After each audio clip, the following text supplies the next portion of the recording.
নমস্কার বন্ধুরা, dolirrondhanshaলায় সবাইকে স্বাগত। আর আজকে তোমাদের সাথে শেয়ার করব একটা সম্পূর্ণ নতুন নিরামিষ রেসিপি।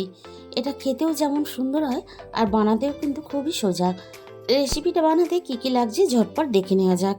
এখানে আমি দুটো কাঁচকলা নিয়েছি, আর এই রান্নার জন্য আমি নিয়েছি ছোটো বাটির 1 বাটি পরিমাণ মটর ডাল। আমি আগে থেকে ভিজিয়ে রেখে দিয়েছিলাম।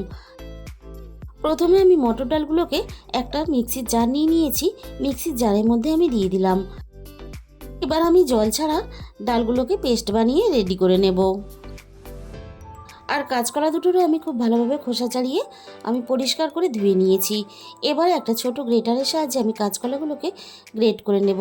তাহলে বন্ধুরা, আজকের এই রেসিপিটা শেষ পর্যন্ত দেখার পরে তোমাদের যদি ভালো লেগে থাকে প্লিজ একটা ভিডিওতে লাইক করে দিও, আর প্রচুর প্রচুর শেয়ার করো। আর যে সমস্ত বন্ধুরা এখনও পর্যন্ত আমার চ্যানেলটাকে সাবস্ক্রাইব করোনি, চ্যানেলটাকে সাবস্ক্রাইব করে পাশে থাকা বেল আইকনটা অল করে দিও। তাহলে যখনই আমি কোনো নতুন রেসিপি আপলোড করব সবার আগে তোমার কাছে পৌঁছে যাবে। কাঁচকলাগুলো আমি এইভাবে গ্রেটারের সাহায্যে গ্রেট করে নিলাম। আর যারা কাঁচকলা খেতে একেবারেই পছন্দ করে না, এইভাবে যদি রান্না করে দেওয়া যায় কখনোই কিন্তু তারা বুঝতে পারবে না যে এটা কাঁচকলা দিয়ে তুমি রান্না করে দিয়েছো। এবার আমি একটা বড় বাটি নিয়েছি। বাটির মধ্যে আমি গ্রেট করা কাঁচকলাগুলো আমি প্রথমে নিয়ে নিলাম। এবার যে ডাল বাটাটা আমি রেডি করেছিলাম, ডাল বাটাটাও আমি কাঁচকলার সাথে নিয়ে নিলাম। আমি এই রান্নার জন্য মটর ডাল ব্যবহার করেছি। তোমরা যদি কেউ চাও তাহলে কিন্তু এখানে ছোলার ডালও ব্যবহার করতে পারো। এবার আমি এখানে স্বাদ মতো লবণ দিয়ে দিলাম, আর এখানে দিয়ে দিলাম হাফ চামচের একটু কম হলুদ গুঁড়ো, আর দিয়ে দেবো হাফ চামচের একটু কম ঝাল লঙ্কার গুঁড়ো। খুব বেশি ঝাল হলে খেতে ভালো লাগবে না, সেই হিসাব করে এখানে ঝালটা ব্যবহার করবে। আর আমি দিয়ে দিলাম হাফ চামচ পরিমাণ জিরে গুঁড়ো, আর সাথে দিয়ে দিলাম অল্প একটু চিনি।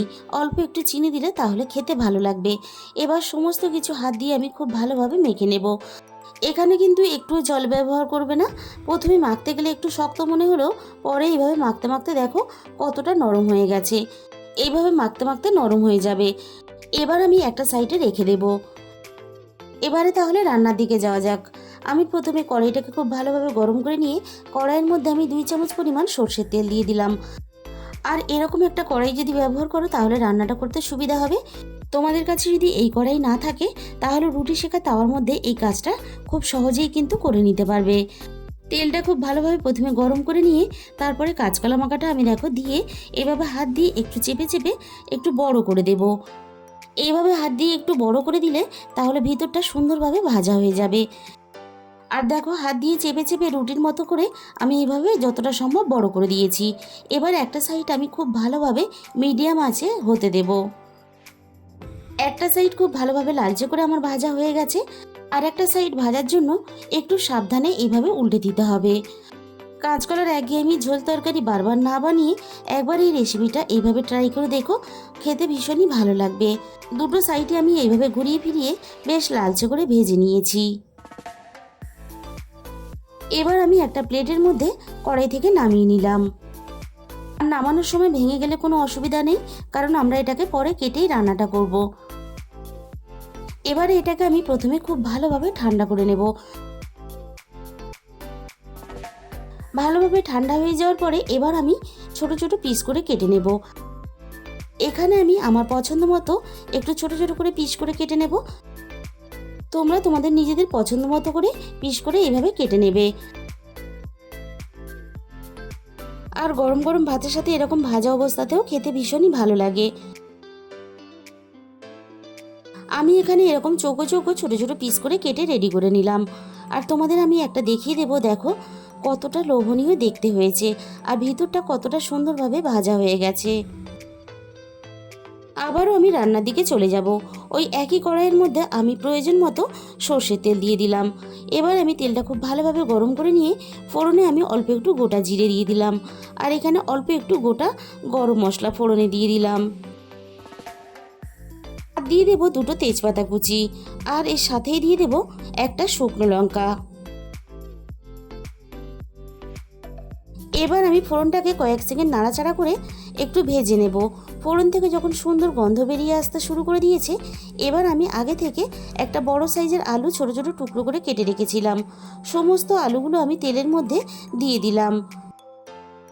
ফোড়নের সাথে আমি আলুগুলোকে একটু নাড়াচাড়া করে মিনিট 2-এর মতো প্রথমে ভেজে নিলাম। এবার আমি আলুর মধ্যে স্বাদ মতো লবণ দিয়ে দিলাম।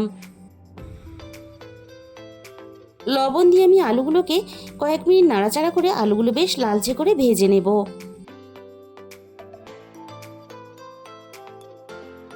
আলুগুলো নাড়াচাড়া করে আমি একটু লাল লাল করে ভেজে নিয়েছি।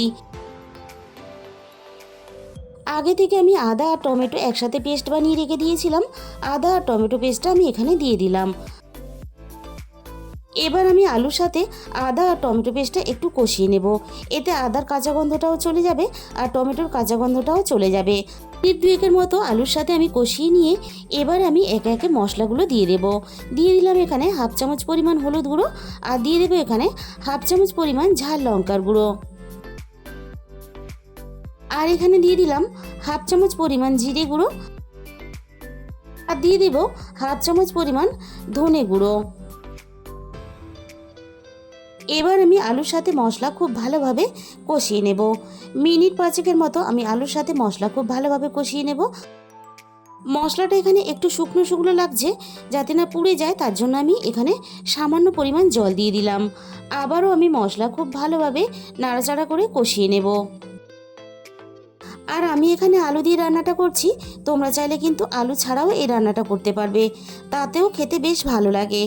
আমি মশলা খুব ভালোভাবে কষিয়ে নিয়ে এবারে আমি প্রয়োজন মতো জল দিয়ে দিলাম।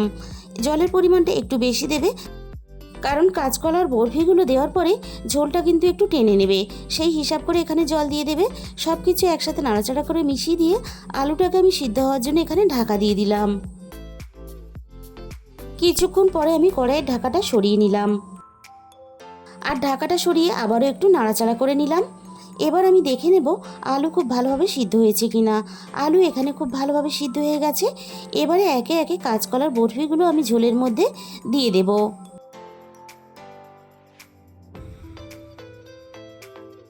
যে কোনো দিনে নিরামিষ হিসাবে যেমন এই রান্নাটা করে খেতে ভালো লাগে, তেমনই কিন্তু ঠাকুরের ভোগ হিসাবেও এই রান্নাটা তোমরা করে নিতে পারো।